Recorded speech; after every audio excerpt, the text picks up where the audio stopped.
السلام علیکم ورحمۃ اللہ وبرکاتہ۔ بسم اللہ الرحمن الرحیم۔ اس جہاز کو بنانے والوں کو اس کی مضبوطی، پائیداری اور غرقاب نہ ہونے کا اتنا یقین تھا کہ انہوں نے نہ صرف یہ کہ اس میں لائف بوٹس کی مکمل تعداد میں نہیں رکھا تھا بلکہ زیریں حصوں کو جوڑنے والی دیواروں کو بھی مکمل طور پر تعمیر نہیں کیا گیا تھا۔ ان کے وہم و گمان میں بھی نہ تھا کہ اگر جہاز کے ابتدائی حصے میں پانی بھر جائے تو وہ پچھلے حصوں میں بھی جا سکتا ہے۔ وائٹ اسٹار لائن کے اہتمام میں بننے والے دنیا کے سب سے بڑے جہاز کی لمبائی 882 فٹ 9 انچ اور چوڑائی 92 فٹ تھی، جبکہ اس جہاز کی اونچائی 175 فٹ بتائی جاتی ہے۔ اس جہاز کی تعمیر کا حکم نامہ 17 ستمبر 1908 کو جاری ہوا تھا اور اس کی تعمیر 31 مارچ 1909 کو شروع ہوئی تھی۔ 31 مئی 1911 کو اسے پانی میں اتارا گیا اور 2 اپریل 1912 کو اس کی تعمیر مکمل ہو گئی۔ 8 دن بعد 10 اپریل 1912 کو رات 9 بجے یہ جہاز اپنے اولین سفر پر برطانوی شہر سے امریکہ کے شہر نیو یارک کے لیے روانہ ہوا۔ جہاز میں عملے کے 892 افراد سمیت 3327 مسافر سوار تھے۔ سفر کے ابتدائی 4 دن بہت خوشگوار گزرے۔ جہاز کے مالکان اور مسافر سبھی اپنی خوش بختی پر نازاں تھے۔ وہ دنیا کے سب سے بڑے اور سب سے پرتعیش جہاز میں سفر کر رہے تھے۔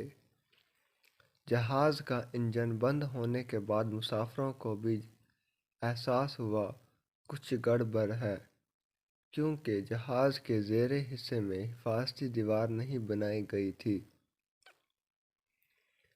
اس لیے تھوڑی ہی دیر میں پانی پورے جہاز میں پھیل گیا۔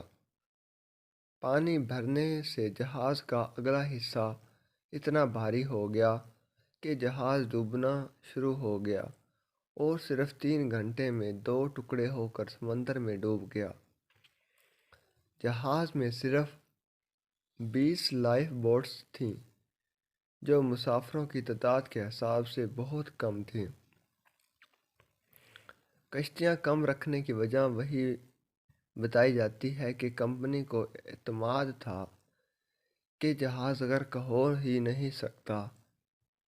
ان لائف بوٹس کی مدد سے صرف 755 مسافر اپنی جان بچا سکے اور باقی مسافر، جن کی تعداد 1490 سے 1635 کے درمیان بتائی جاتی ہے، ڈوب کر ہلاک ہو گئے۔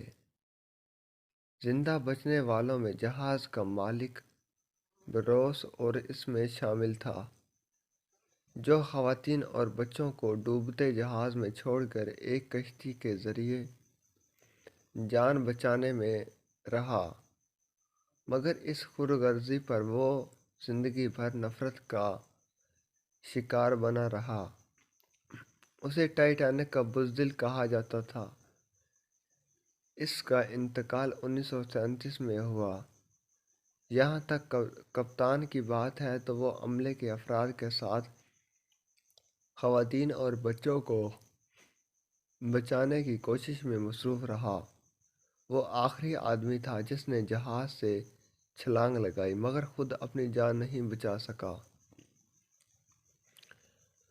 وہ تجربہ کار کپتان تھے، لیکن انہوں نے لائٹ اسٹار لائن کی ہدایت پر تمام حفاظتی تدابیر بالائے طاق رکھتے ہوئے کوشش کی کہ وہ بحر اوقیانوس کو سب سے کم مدت میں عبور کرنے کا نیا عالمی ریکارڈ قائم قائم کر دیں۔ چنانچہ انہوں نے جہاز کو انتہائی تیز رفتاری سے چلانا شروع کیا اور سمندر میں موجود ایک اور جہاز کو اس انتباہی اطلاع پر بھی کان نہیں دھرے کہ سمندر میں بڑے برفانی تودے آئس برگ موجود ہیں۔ جہاز کے عملے کے پاس دوربین بھی موجود نہیں تھی اور وہ دھند کے باعث زیادہ دور تک دیکھنے پر بھی قادر نہیں تھے۔ 14 اپریل 1912 کو جہاز کے عملے نے ایک بہت بڑے آئس برگ کو قریب ہوتے دیکھا۔ کپتان کو فوری طور پر مطلع کیا گیا، لیکن اس وقت تک بہت دیر ہو چکی تھی۔ جہاز انجن بند کرنے کے باوجود رات 11:40 پر ایک آئس برگ سے ٹکرا گیا۔ ٹائٹینک کے حصوں کو آپس میں جوڑنے کے لیے جن ریمبز کو استعمال کیا گیا وہ اسٹیل کے بجائے بہت ناقص مٹیریل سے بنائے گئے تھے۔ جہاز کے آئس برگ سے ٹکراتے ہی یہ ریمبز ٹوٹ گئے اور جہاز کا شوریدہ پانی تیزی سے جہاز میں داخل ہو گیا۔ ویڈیو اچھی لگے